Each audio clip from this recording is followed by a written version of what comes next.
नमस्कार. Education take YouTube चॅनलमध्ये पुन्हा एकदा आपले मनपूर्वक स्वागत आहे. पेन्शनधारकांना आनंदाची बातमी. पेन्शन योजनेअंतर्गत किमान पेन्शन 7,500 रुपये करण्याची मागणी, तर पेन्शनधारक करणार मोठं आंदोलन. चला तर पाहूया याविषयीची ही सविस्तर माहिती. त्यापूर्वी चॅनलला नवीन असाल तर सबस्क्राईब करायला विसरू नका आणि हीच महत्त्वाची आणि आनंदाची बातमी आपल्या सहकारी मित्रांना शेअर करायला सुद्धा विसरू नका. पेन्शनधारकांना आनंदाची बातमी समोर येत आहे, कारण आता नवीन वर्षाच्या सुरुवातीला पेन्शनधारकांना मोठा लाभ मिळू शकतो. कारण आहे देशामध्ये होणाऱ्या निवडणुका आणि यामुळे आता पेन्शनधारकांना खुश करण्यासाठी पेन्शनधारकांच्या पेन्शनमध्ये वाढ होऊ शकते. सध्या कर्मचारी निवृत्ती वेतन योजनेअंतर्गत किमान निवृत्ती वेतन दरमहा 1,000 रुपये मिळत आहे आणि आता ते वाढवून 7,500 रुपये करण्याची मागणी निवृत्ती वेतनधारकांनी केली आहे.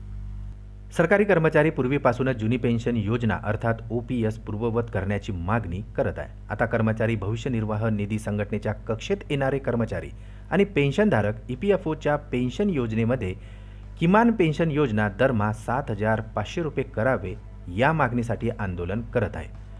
गुरुवारी 7 डिसेंबर 2023 रोजी दिल्लीत कर्मचारी आणि पेन्शनधारकांचा मेळावा सुद्धा झालेला आहे.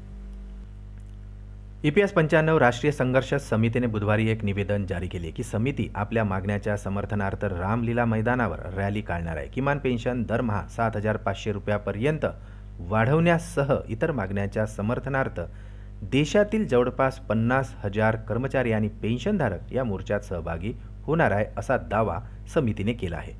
महागाई भत्त्यासह मूळ निवृत्ती वेतन 7,500 रुपये मासिक करावे आणि पेन्शनधारकांच्या जोडीदारांना मोफत आरोग्य सुविधा उपलब्ध करून द्याव्यात, अशी निवृत्ती वेतनधारकांची मागणी आहे.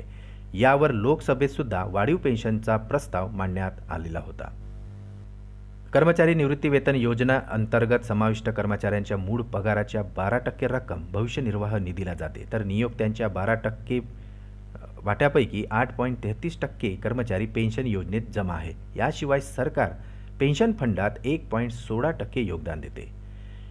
तसेच 30 वर्षे काम करून आणि EPS आधारित पेन्शनमध्ये सातत्याने योगदान देऊनही कर्मचाऱ्यांना मासिक पेन्शन एवढी तुटपुंजी रक्कम मिळत असल्याने कर्मचारी आणि पेन्शनधारक आणि त्यांचे कुटुंबियांचे जगणे कठीण झाले आहे, असे पेन्शनधारकांचे म्हणणे आहे.